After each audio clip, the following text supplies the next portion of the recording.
Hi, I'm Carl Dobrowolski, and I am with Phil Remmers, president of Robert Morrison Project. And Phil is not only a dear friend, but he resides in a triangle area. He has a very important ministry that we want to learn about and participate. But before we discuss his ministry, I'd like to ask him because he was a participant. He was also an exhibitor at Missions Triangle, which we held on October the 28th. Phil, just first of all, welcome. And tell us a little bit about your experience at Missions Triangle. Well, thank you for the invitation to the missions conference. It was, yeah, it was a joy to participate and just to develop connections with other people of like mind and similar passion in the Triangle area. And yeah, look forward to doing it again next year. Which will be on November 1st and 2nd of 2024. November 1st, we'll have a meeting for pastors and mission leaders. And the second day, we'll have a full day of activity from Yeah, 9 and to 2. Mm-hmm. yeah, I don't think it's common to have sort of a missions conference like that in the Triangle area that crosses denominations and churches. So I'm excited to see something like this develop in the Triangle area. Great. So, hey, tell us about Robert Morrison Project, Bill. The Robert Morrison Project began in 2009. And our ministry focus is to publish Reformed literature resources in regions of the world that have few or no books. Here in the English-speaking world, we're swimming in a sea of books, but in countries like Bangladesh, Nepal, Myanmar, and all of Africa, the church is booming, and yet there are very few quality literature resources in these regions and in languages. And so our aim is to fill that publishing vacuum with good, solid resources. Yeah.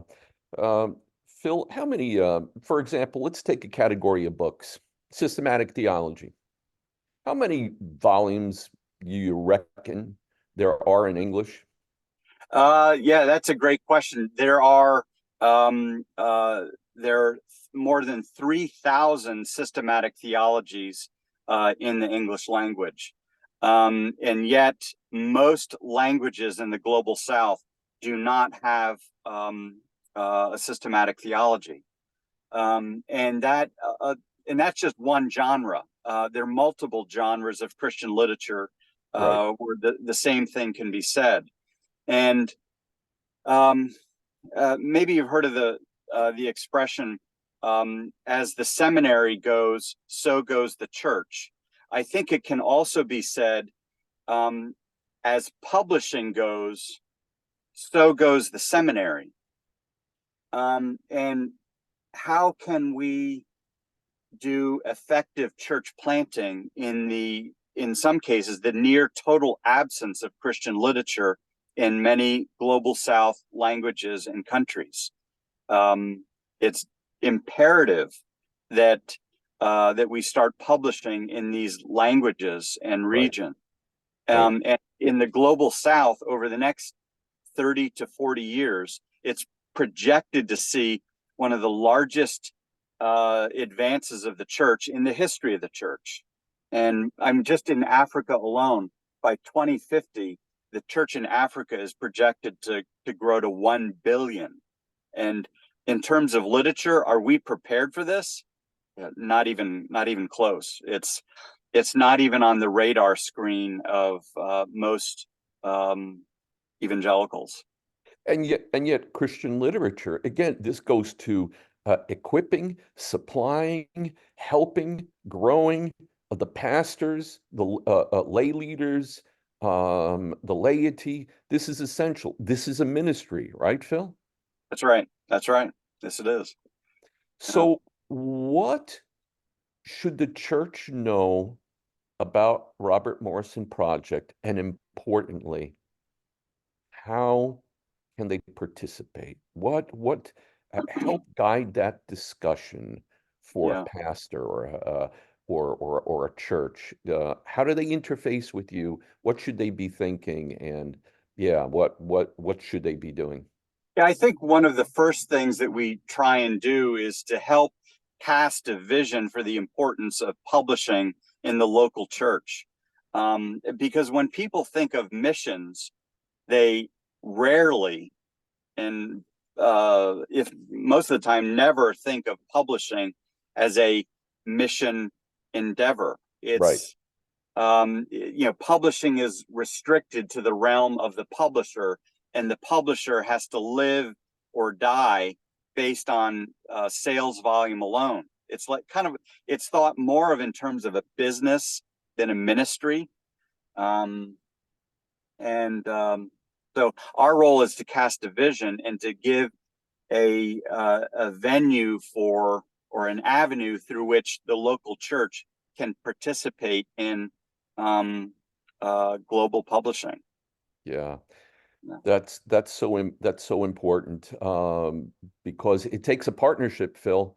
You're doing your part. You're finding the opportunities. You have a focus on countries that have the most dire need for Christian literature. These are the tools that a pastor and needs in order to feed his flock, and we hope that people can connect, understand the mission, and participate. How can someone viewing this, hearing this, how can they connect with you? Tell us your website and an email address that people can reach you at. Yeah. Our website is simply robertmorrisonproject.org. And our email address is fusu1734@gmail.com. And will you put it like a link in the description? Yeah, I'll put a link in. Yeah. Okay, great. Very Yeah, good. Phil, thank you so very much for being part of this, giving us a little glimpse into Robert Morrison Project. Phil, you'll be with us on December 14th. We're having a missions triangle meet and greet at Cornerstone Fellowship in Apex from 7 o'clock to 8:30 p.m. We'll have a time of networking, getting to know each other, encouragement, a focus on a key ministry, and most important, we're going to end the time with prayer. Why? So that we can grow the kingdom together to lead Great Commission lives. amen. Phil, thank you, sir, for your ministry. Brother, we look forward to hearing more from you and working together again to grow the kingdom here Amen. and to the ends of the earth. God bless you and thank you, Phil. Amen. Bye bye.